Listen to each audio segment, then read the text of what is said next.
Hi, everyone. Let's take a look at chapter 15 of The Sun Also Rises. So, in this chapter, the fiesta begins and it really is in full swing as we work our way through the duration of the chapter. Now, in a lot of ways, the fiesta is sort of a stand in for life in general. And I think there's a specific moment early in the chapter that sort of highlights this. And it all comes back to that theme we had mentioned previously about an exchange of values or an equal exchange of values. And Jake says they've got their money's worth in the wine shops. And he's talking about the peasants who come in from the country. Money still had a definite value in hours worked and bushels of grain sold. Late in the fiesta, it would not matter what they paid nor where they bought. And so there's sort of this implication here that early on, we believe, or we want to believe anyway, that these equal exchanges or fairness is possible and that exists. But as life goes on, as we experience more and more and sort of evaluate that experience, we come to this appreciation or realization that anything that might resemble an equal exchange is really just an illusion at best, and that ultimately life just isn't fair. And of course, as we've seen over and over again, a lot of this stems from Hemingway's experience with World War One, and so much of what happens in this book is tied into that experience and into what was known as the Great War, the war to end all wars. And particularly early on, we see a lot of imagery really tied into combat. At the beginning of the fiesta, right? The fiesta exploded. This cafe where he's visiting, where he's meeting, where Jake is meeting up with Robert and Bill, right? Stripped like a battleship, stripped for action. The rocket that announced the fiesta burst, and there was a gray ball of smoke hung in the sky like a shrapnel burst. So there's this constant um, battleground imagery, and I think that's really tied into the foreshadowing we saw at the end of chapter 14 when Jake was talking about the dinner that they were all having and how it felt like dinner during the war, and that there was this ignored tension about something that was going to happen, and it feels like this is the beginning of that. I think it's important to sort of revisit this idea of the lost generation, particularly as it relates to these people as expatriates. Right, all of them are living abroad. None of them are living in their native country. And I think this sort of comes out a little bit in this small little exchange between Robert and Bill when they're watching the peasants sort of parade and the locals parade through Pamplona and through the streets. There's this sign speaking about hooray for the foreigners and everything like that. And Robert's looking around. And he says, "Where are the foreigners?" And Bill says rather dryly, "We're the foreigners." And of course, there's sort of two sides to this, right? Because obviously, they're not locals, so yes, they are foreigners in Spain, but there's also a symbolic importance to this because they are foreigners in their own countries as well. They didn't really fit in with the people back home. Neither the people back home or these expatriates, right, these veterans of the war, really could completely understand the experiences of the other. And so neither really felt like either one belonged. Um, but Robert clearly doesn't get this, right? He doesn't understand it on both levels. He's really that outsider. And a lot of that is because he's not a veteran. He doesn't get that. And on top of that, their this status as veterans really explains a lot of their behavior throughout these few chapters here, particularly this one as well. That sort of aimlessness about them, the constant wandering back and forth from cafe to cafe, et cetera, and all of the excessive drinking that we've pointed out before. Our theme that we looked at last chapter with insiders and outsiders, that continues with Brett. And really, we have two very specific, very distinct instances where Brett is clearly established as an outsider in one and an insider in the other.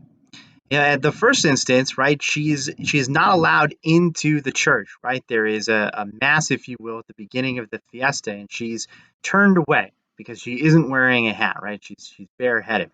But is there perhaps a much more symbolic reason for her not being in the church? Is the hat just the symbol for a much bigger idea? Well, for starters, right, as we know, she isn't a Catholic, right, as we've seen with her and Jake, and really, we don't even know if she's Christian or if she is an active member of any religion for that matter. I mean, really, for all intents and purposes, she is an atheist. And I think that's important because her values really aren't dictated by an institution like religion or the church, right? It's her own experiences um, that dictate what she thinks is important and what she thinks isn't important. And I think sort of Hemingway gets this. That's sort of the point Hemingway is trying to make here, because there are times throughout this book where Jake characterizes her as, for lack of a better term, as a whore, but it doesn't really feel like Hemingway is trying to cast that necessarily as a negative, or that he's trying to display that type of behavior on Brett's part as immoral. Really, just amoral, right? It's not that she's trying to actively uh, throw out the standards and norms and what's right and what's wrong. It's just more that she just doesn't care about those standards or norms, and isn't going to necessarily allow them to dictate the choices that she makes. Now, while she is an outsider with this small instance with the mass and with the church, afterwards in the street, away right from the church, away from the institution of religion, when she's surrounded by the locals and the peasants, right, she is worshipped as sort of this godlike figure, right, held up and on these casks and sort of paraded around. And so there's sort of this recognition, if you will, that of a value system that's really completely independent of religion, independent of the church. And so, lastly, here we're introduced to a brand new character, and he's sort of the last primary character that we see, Pedro Romero, right? One of the matadors, one of the younger matadors. And he is yet another one of these characters that is an insider and an outsider. Part of that is within the realm of bullfighting, right? It's clear there's a sense that he's different from the other matadors, and it's something we'll explore as we continue through these chapters, but also in relation to the characters we know.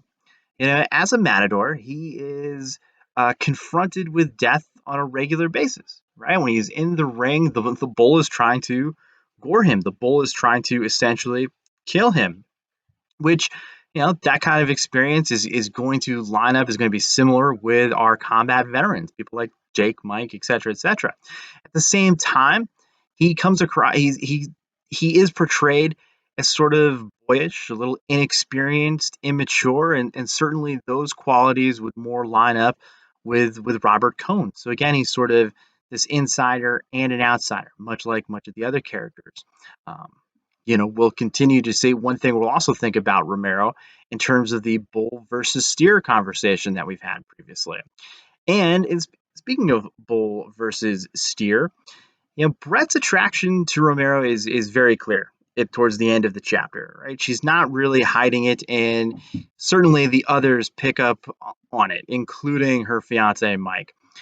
And it feels like Romero is bringing out sort of this aggressiveness, right? This sort of sexual aggressiveness in Brett, i.e., like a bull, um, that is really kind of just hinted at earlier in the novel. It really feels more overt at this point. And it's important to consider, think back, think of when this book is published, right? And this is a very unique characterization for a female. It truly would have been unprecedented for any female character to be portrayed this way, and for this sort of behavior to be accepted and sort of celebrated, if you will. It really sort of pushes Brett into this sort of literary sort of a revolutionary literary character, if you will. With the power that sort of comes along with that aggressiveness and sort of that desire. Well, that puts a wrap on chapter 15. If you have any questions about the reading, please let me know. Please feel free to email me or reach out through Google Classroom, or log in to the virtual office hours Monday through Friday from 10 to noon. Talk to you soon.